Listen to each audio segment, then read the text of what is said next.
సంవత్సరాల తరబడి government job కోసం వేచి చూస్తున్నారా? కేవలం 8 నెలల్లో మీ కల నెరవేర్చుకోండి. వెంటనే కింది నంబర్స్‌కి కాల్ చేయండి. నమస్తే రమ్మగారు. నమస్తే జయ. మంచి స్టోరీ చెప్తారా? ఒక చందమామ కథ చెప్తా. కథ పేరు చెప్పనా? నువ్వు నవ్వకూడదు. నల్ల కోడి పెట్ట. దాని పేరు అదే పెట్టారు, నేనేం చేయను. రియల్ నేమా లేకపోతే మీరు పెట్టారా? నేను పెట్టలా, వాళ్ళే పెట్టారు. అయితే ఓకే. ఒక కోయిగూడెంలో సమర్ అని ఒక కుర్రాడు ఉండేవాడు. సమర్ వాడు చాలా తెలివైనవాడు, చాలా మంచి విద్యలు వచ్చు, వాడికి యాక్టివ్, గబుక్కున పోరాటంలోకి దిగుతాడు. ఈ కోయిగూడానికి దగ్గరలో ఉన్న రాజుగారికి చాలా సహాయం చేశాడని, ఆయన బోళ్ళంత ధనధాన్యాలు అవి ఇస్తానన్నారని, ఏవో ఇచ్చినవేవో బోని బహుమతులు ఇచ్చారని, ఆయన వేటకు వచ్చినప్పుడు వీడే ఆయన రక్షించాడని చెప్పుకునేవాడు. ఓకే. వాడు మెళ్ళో ఉన్న గొలుసు రాజుగారు ఇచ్చిందే, అసలు రాజుగారు అమ్మాయినే ఇస్తామని అట్లా వీడు చేసుకోలేదు, అలా చెప్పుకునేవారు. వాడు బాగుండేవాడు, హ్యాండ్సమ్గా ఉండేవాడు, యాక్టివ్ కూడా. అయితే వాడికి ఏమనిపించేది, క్రమంగా నువ్వు గ్రేటు, నువ్వు ఇంద్రుడి చంద్రుడివి అంటే నిజంగానే నేను ఇంద్రుడిని చంద్రుడిని అనుకుంటారు. అంతేగా. కొన్ని ఉంటాయి ఇవి సహజ లక్షణాలు, మిగిలినవి జనం అంతా ఎక్కించినవి అనమాట. వాడికి ఏమనిపించేది, నేను చాలా గొప్పవాడిని అని ఫీల్ అయ్యేవాడు. ఊళ్ళో వాళ్ళంతా పెళ్లి సంబంధాలు వస్తుండే, వాళ్ళ అమ్మాయి వరే ఇంకా ఎన్నాళ్ళు ఉంటావురా ఇట్లా, రాజుగారు అమ్మాయిని వద్దంటే వద్దన్నావు. వాళ్ళ అమ్మ కూడా అలాగే అనేది, ఎవరో ఒక పిల్లని చూసి మంచి పిల్లని తగిన పిల్లని చేసుకోరా అంటే, ఈ బొడి మొహాలన్నిటి నేను చేసుకోవటం ఏమిటి అనిపించేది వాడికి. వాడు గూడెంలో అబ్బాయి కోయతలే కదా వాడికి పెళ్లి కూతుళ్ళు. ఆ అమ్మాయికి ముక్కు పొట్టి, ఇది పొడుగు, ఇది అలా ఉంది, ఇది ఇలా ఉంది, ఇలా కాదు, ఎలాగో ఉన్నదాన్ని చేసుకోవాలి. ఆ ఎలాగో ఉన్న పిల్ల కోసం ఎప్పుడూ చూస్తూ ఉండేవాడు. అయితే వాళ్ళమ్మ పెళ్లి చేసుకో అని పోరేది. వాడు నాయకుడికి కుడిచేయిగా ఉండేవాడి కొడుకు అనమాట. వాళ్ళకి ఇల్లు వాకిలి ఉన్నాయి. పిల్లాన్ని పెళ్లి చేసుకోమంటోంది కదా, వాడన్నాడు, అమ్మ మన అడవంతా వెతికి చుట్టుపక్కల ఊళ్ళలో చూసి నాకు తగిన అందగతని తెచ్చుకుంటానే, నువ్వు ఒప్పుకోవాలన్నాడు.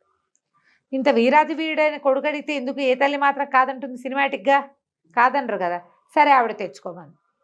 వీడు ఆ ఊరు ఈ ఊరు వెళ్తూ ఉండేవాడు. ఏదో పుట్టతైనా వాటితోటి, వీళ్ళకేమో పెద్దగా అన్నాలు కూరలు మనకు మళ్ళీ పాలక పన్నీర్లు అవి అక్కర్లేదు కదా, తేలికపాటి తిండి సరిపోయేది. మాంసం కాల్చుకుని తిన్నా వాళ్ళకి చాలు, వాళ్ళ పద్ధతి అది. అయితే ఏమైంది, ఒక అడవికి ఆనుకుని ఉన్న ఒక పల్లెటూరులోకి వెళ్ళాడు. ఆ ఊరు మొదట్లోనే ఒక ఇల్లు ఏదో ఉంది. కాస్త ఏదైనా మంచినీళ్ళు అడుగుదామని ఆ ఇంట్లోకి తొంగి చూస్తే అక్కడ ఒక పిల్ల వంట చేస్తోంది నుంచుని. ఎంత బాగుందో, భలే అందంగా ఉంది. అందుకంటే అదే ఇక వాడు అట్లా చూస్తూ ఉండిపోయాడు. ఉండి గబుక్కుని లోపలికి వెళ్ళాడు. నీ పేరేమిటి అని అడిగేసరికి ఆ అమ్మాయికి ఇవ్వమని కేకబెట్టి పరిగెత్తుకుంటూ వెళ్ళిపోయింది. ఏటో వెళ్ళిపోయింది ఆ ఇంట్లోకి. వీడు కూడా లోపలికి వెళ్ళాడు, కానీ ఆ అమ్మాయి వాడికి కనపడలేదు. వాడికి అక్కడ లోపల ఏం కనిపించింది, ఓ నల్లటి కోడిపెట్ట ఒకటి కెక్కే అని అరుచుకుంటూ బయటికి పరిగెత్తడం చూశాడు వాడు. ఈ పిల్ల ఏమైపోయిందో వాడికి తెలియలే. పిల్ల ఏమైందో అర్థం కాలేదు. సరే ఏమైంది, వాళ్ళ వాకిట్లోనే కూర్చుని ఉన్నాడు. ఈ లోపల ఒక భార్య భర్త వచ్చారు. వీడి దగ్గర డబ్బులు ఉన్నాయి, రాజుగారు కొంత ధనం ఇచ్చాడు కదా. వస్తే సరే వాళ్ళు ఏమన్నారు, వాళ్ళని అడిగారు, ఎవరు ఏమిటి అని అడిగితే, మీ అమ్మాయి వంట చేసి పెడుతోంది కదా, మీ అమ్మాయిని ఇచ్చి నాకు పెళ్లి చేయండి, నేను అందమైన అమ్మాయిల కోసం వెతుకుతున్నా, మీ ఇంట్లో ఉన్న పిల్లనిచ్చి పెళ్లి చేయమన్నాడు. వాళ్ళు అన్నారు, మాకు అసలు పిల్లలే లేరురా నాయన, మా పిల్లలు లేరు, మా ఇంట్లో పిల్లలు ఎక్కడ వాళ్ళు అని చెప్పి, రా అన్నం దిద్దుగాని అని పిలిచారు. సరే అన్నాన్ని కూర్చున్నాడు వాళ్ళతో పాటు. ఏదో వరి బియ్యం వడ్డించారు, కూర పప్పు వడ్డించేసారు కదా. వాళ్ళు ఆవిడ అడిగాడు, మరి వంట ఎవరు చేశారు, మీ ఇద్దరు పనికి వెళ్ళారు, మీ ఇంట్లో వంట చేస్తున్న అమ్మాయిని చూశాను నేను అంటే, వాళ్ళు అన్నారు, అదే మాకు తెలీదు, మేము పొలం వెళ్ళి ఇంటికి వచ్చేసరికల్లా వంట చేసి ఉంటుంది, రాత్రి పడుకుని లేచేసరికి పొద్దుటికి మళ్ళీ అన్నం వండి ఉంటుంది, పొద్దుటికి అన్నం ఉంటుంది, రాత్రికి అన్నం ఉంటుంది, ఎలా అవుతుందో మాకు తెలీదు అని చెప్పారు. చెప్పేసరికల్లా ఇదేదో వింతగా ఉందనుకున్నాడు. ఎందుకంటే ఆ పిల్ల వంటింట్లో నుంచి కనపడింది. వంట ఎట్లా ఉంది వాళ్ళకి, ఆ పల్లెటూరు వంటలు ఎలా ఉంటాయి, ఓ చిన్న అడ్డం కట్టినట్టుగా ఉండి అక్కడ పొయ్యి పెట్టుకుని అన్నం వండుకుంటారు. అక్కడ చూశాడు ఆ అమ్మాయిని. ఆ అమ్మాయి ఇంట్లోకి పరిగెత్తింది. తను ఇంట్లోకి వచ్చేసాడు, ఎక్కడా కనపడలా. వీళ్ళేమో పిల్ల లేదంటున్నారు, కానీ తను తప్పకుండా చూశాడు. 5.5 అడుగులు ఎత్తున్న ఒక అమ్మాయి, అందంగా ఉంది, ఓ 16-18 సంవత్సరాలు ఉంటాయి, మంచి పోతపోసిన బంగారు విగ్రహం లాగా ఉంది. వీళ్ళేమో ఇట్లా చెప్తున్నారు. పోనీ వంట ఏమో సిద్ధంగా ఉంది, నేను సరిగ్గా చూడలేదనుకోవటానికి. ఏమనుకున్నాడు, వీళ్ళ దగ్గరుండి ఆ రహస్యం ఏదో ఛేదించాలనుకున్నాడు. అయితే ఏమైంది, సరే వాళ్ళ ఇంట్లో పడుకుంటే వీళ్ళు చెప్పారు, ఏదో ఏ వనదేవతో వచ్చేసింది మా ఇంటికని మేము అనుకుంటున్నాము, అంటే నల్లటి కోడి పెట్ట ఒకటి లోపలికి వచ్చింది. వచ్చేసరికి ఆవిడ బో బో బో అని పిలిచి కాస్త నూకలేసి ఓ బుట్ట కింద పెట్టింది. వీటికి నిద్ర పట్ల అలా మాగనక కళ్ళు మూసుకుంటుంటే కిరుకు కిరుకు అని చిన్న శబ్దం వస్తుంది, ఏదో మోత అవుతుంది.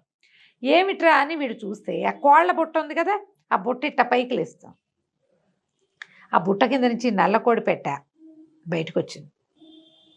ఒక రెక్కలు విరిచి ఇట్లా విశాలంగా విచ్చుకుని ఆ బాడీని వదిలిపెట్టేసి అందులో నుంచి అమ్మాయి బయటకు వచ్చింది. తెల్లవారుజాము 4ంటికి.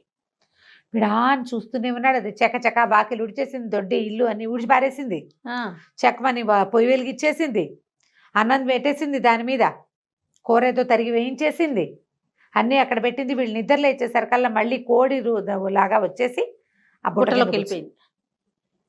ఆశ్చర్యపోయాడు, అమ్మా ఇక్కడ ఉంది కదా రహస్యం అని చెప్పి సరే ఏమన్నాడు, మర్నాడు పొద్దున్న లేచి నేను మీకు బంగారు కాసిస్తా, మీ దగ్గర నల్ల కోడి పెట్టుంది కదా అది ఇవ్వమంటే, కోడి పెట్ట దొరికింది, ఇది గుడ్లు పెట్టదు ఏం పెట్టదు, దొరికింది మా ఇంటికి వచ్చింది, మేము ఉంచుకున్నాం దాన్ని, ఊళ్ళో అందరు నవ్వుతున్నారు, అది గుడ్లు పెట్టే కోడి పిల్ల పెట్ట కాదు, ఒట్టిగా పెట్ట అంతే, కానీ అది వచ్చాకే మా జీవితంలో మార్పు వచ్చింది, ఎవరో వచ్చి వంట చేసి పెడుతున్నారు, అదేదో అదృష్ట దేవత అనుకున్నాము, అయినా నువ్వేం చేసుకుంటావు, గుడ్లన్నా పెట్టదు కదా అంటే, కాదు నాకు కావాలి, అది కూడా నాకు అదృష్ట దేవతగా పరిణమిస్తుందని ఆ కోడి పెట్టని అడిగి తీసుకున్నాడు. రూపాయి కాసు చేతులు పెట్టాడు, కావాలంటే ఇంకోటి ఇస్తానన్నాడు.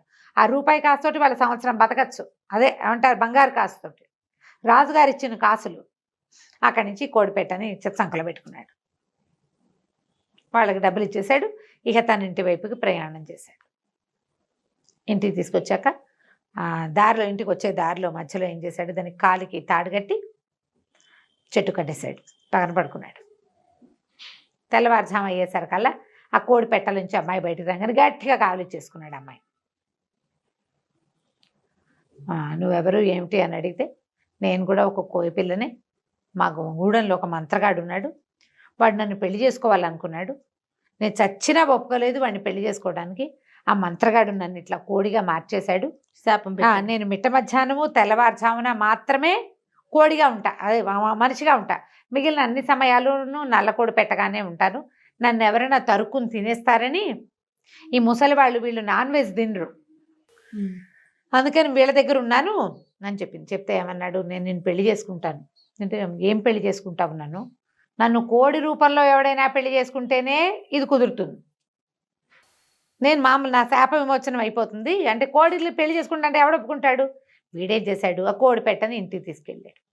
తీసుకెళ్ళి మిట్ట మధ్యాహ్నం అమ్మాయిగా మారిపోయింది. అమ్మాయిని వెంబడి పెట్టు తీసుకుపోయాడు లోపలికి. వాళ్ళమ్మ సంతోషించింది, బాగానే ఉందిగా, ఇంత చక్కటి పిల్లని పెళ్లి చేసుకుంటానంటే ఎందుకు కాదంటుంది, సరేనంది. అయితే ఏమైంది, అమ్మాయి కనపడలా, మళ్ళీ కోడిపెట్ట కనిపిస్తోంది. రెండో రోజు గమనించింది ఆవిడ, దాని కోడి బాడీ అక్కడ పడుంది, అమ్మాయి ఏమో వీడి కౌగిల్లో ఉంది. ఓహో ఈవిడేమనుకుంది, ఓ ఇదే సంగతి, బహుశా ఇదే కోడిగా మారిపోతోంది కాబోలు, దీని సంగతి చెప్పాలనుకుని తెల్లవారుజామున మళ్ళీ ఆ పిల్ల మారంగానే వీడు మెలకుగా కూర్చుంటాడు ఆ పిల్లతో కబుర్లు చెప్పడానికి. కోడిగా ఉన్నసేపు కెక్కే అంటుంది, అది ఇంకేమందు, కెక్కుమంటుంది. ఇలా ఉంటే మనిషిగా ఉంటేనే కదా. తెల్లవారుజామున వీళ్ళిద్దరూ కావలించుకుని కబుర్లు చెప్పుకుంటుంటే ఈవిడేం చేసింది, మా అమ్మ ఇది ఎప్పటికీ ఇలాగే ఉండాలంటే ఈ కోడిని కాల్చేయాలనుకుని, ఆ కోడి బాడీ ఉంది కదా, దాని బాడీ అంతా ఇలా బయటకు వచ్చేసింది మొత్తం. ఆ బయట ఎవరో చలిమంట కాచుకుంటుంటే తీసుకెళ్ళి అందులో పడేసేసరికి ఈ పిల్ల కేవు మీద కేకలు పెట్టి మండిపోతుంది అనంగానే వీడికి డౌట్ వచ్చింది, ఏది దీని బాడీ అని వెతుకుంటే కోడిపేట బాడీ లేదు, ఎక్కడో కాలుతున్న వాసన వస్తుంది, పరిగెత్తుకుంటూ బయటకు వెళ్ళాడు. వాళ్ళ అమ్మ ఏం చేస్తుంది, ఆ చలిమంటని ఇంకొంచెం ఎగసం దోసి ఇది కాల్చేయడానికి చూస్తుంది. ఆవిడకి అట్లా అర్థమైంది. వీడు కేకలు పెట్టి వాళ్ళ అమ్మని వెనక్కి లాగేసి దాన్ని ఎట్టాగొట్ట దులిపేసేసి దాన్ని మామూలుగా చేసి వాళ్ళ అమ్మకి చెప్పాడు, అమ్మ ఇట్లా చేయకూడదు, ఇది అమ్మాయి, ఇది కొద్ది సమయమే ఉంటుంది, పాపం దానికి ఏదో మంత్రకట్టుంది అని తల్లిని ఒప్పించాడు. తల్లి ఏమంది, ఒరే నువ్వు కోడిపెట్టని పెళ్లి చేసుకోవాలంటే మన వాళ్ళంతా ఒప్పుకోవాలి అంటే, సరేనన్నాడు. మర్నాడు ఇదేం చేశాడు, అది తీసుకొచ్చాక అమ్మాయి ఒళ్ళు మంటలు తగ్గిపోయినాయి, కోడిగా మారిపోయింది. ఆ కోడిని ఒక పుట్ట కింద పెట్టారు. మళ్ళీ ఎవరికంటా పడకూడదు, ఎవరైనా పట్టుకెళ్ళి కోసేసుకుంటే అదేం చెప్పలేదు. ఆ విడి సమయాల్లో అది చెప్పలేదు, దాని టైం ఇవ్వగానే అది మనిషిలా మారుతుంది అంతే. సరే ఏం చేశాడు, మర్నాడు పొద్దున కోడిని శుభ్రంగా దువ్వి దానికి అక్కడక్కడ కాలిపోయింది, కాస్త నూనె రాసి నున్నగా చేసి కోడిపెట్టని సంకలో పెట్టుకుని వాళ్ళ కోయ దొర ఉన్నాడు కదా, వాళ్ళ ఓనరు అంటే ఏమన్నా దొరే కోయ పెద్ద వాళ్ళ దగ్గర తీసుకెళ్ళి అయ్యా నేను ఈ పెట్టని పెళ్లి చేసుకుందాం అనుకుంటున్నాను అంటే పెట్ట పిల్ల ఏదని వెతుకుంటున్నారు వాళ్ళు, పిల్లని పెట్టంటారు కదా వాళ్ళ భాషలో, ఏదిరా పెట్ట అన్నాడు. ఇదే పెట్టబొగురు అనేసరికి ఆయన తిట్టాడు, కోడి పెట్టని పెళ్లి చేసుకోవడం ఏంట్రా నీ పిచ్చా, నిజం చెప్పకూడదు. ఓహో, నువ్వు అలా కుదరదంటే, కాదు నేను పెట్టనే పెళ్లి చేసుకుంటాను, నాకు ఇది నచ్చింది అన్నాడు. పెట్టనే పెళ్లి చేసుకోవాలి నేను, నాకు పెట్టకి పెళ్లి చేయండి. వాళ్ళు ఏంటంటే సాంప్రదాయం ప్రకారం ఏదో తాడు ముడెట్టించడమో బొట్టు పెట్టించడమో ఏదో ఉంది వాళ్ళ ఊళ్ళలో సిద్ధాంతం. ఆయన తిట్టాడు. అక్కడి నుంచి ఒక ఆయన ఉంటాడు మంత్రవాది, గూడెంలో మంత్రవాది దగ్గరికి వెళ్ళి పెట్టతో నాకు పెళ్లి చేయమని. అందరూ తిట్టారు, చుట్టాలు పక్కాలు ఫ్రెండ్స్ అందరూ ఎక్కిరిచ్చారు, పిచ్చకింది వేడికన్నారు. అయినా సరే వాడు గూడెం నుంచి వెలేస్తామన్నారు. వెలేసినా సరే మా అమ్మని తీసుకెళ్ళిపోతా, నా పెట్టతో నేను వెళ్ళిపోతా, ముందు పెళ్లి చేయండి చాలు నాకు. ఇక విసిగిపోయి ఏమనుకున్నారు, వీళ్ళ నాన్న ఎంతో సేవ చేశాడు గూడెంలో, ఎంతమందికో సహాయం చేశాడు. పైగా మరి వీడేమో రాజుగారికి సహాయం చేసిన వీరాది వీరుడు, ఏదో తొక్కాడు పిచ్చకింది వీడికి. ఆ పెళ్ళి ఏదో చేసేస్తే సరిపోతుంది, తర్వాత ఎవరితో ఒక పిల్లని చూసి ముడిపెట్టచ్చు వీడికి అనుకుని సరే కోడిపెట్టతో పెళ్లి చేస్తామన్నారు. కోడిపెట్టని పీటల మీద వీడి పక్కన కూర్చోబెట్టారు. అందరూ కలిసి ఆ పువ్వులు అవి చల్లి సరే తాడు గట్రా దాని మెడలో అంటే కోడి మెడలో మంగళసూత్రాలు మూడేయంగానే కోడి కాస్త అమ్మాయిగా మారిపోయారు.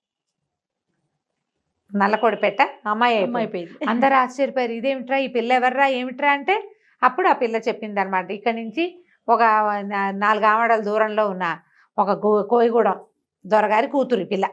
మంత్రగాడు ఇలా మంత్ర కట్ చేశాడు.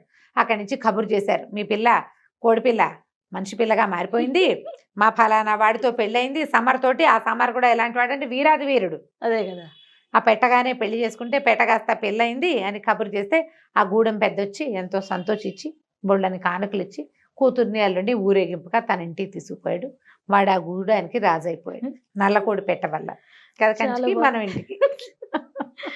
సూపర్ రమ్మగారు. నేను కోడి పెట్టాను కానీ నీకు వేరే భావాలు కలిగినాయి కదా, నిజం చెప్పు. కనీసం నేను కోడిని కూడా అనకూడదా జయ, మరి ఇలా ఉంటే ఎంత కష్టం. అంటే మీ నోట్లో నుంచి వస్తుంటే కొంచెం అలా కొత్తగా అనిపిస్తుంది రమ్మగారు, అంతే. నమస్తే రమ్మగారు. నమస్తే జయ.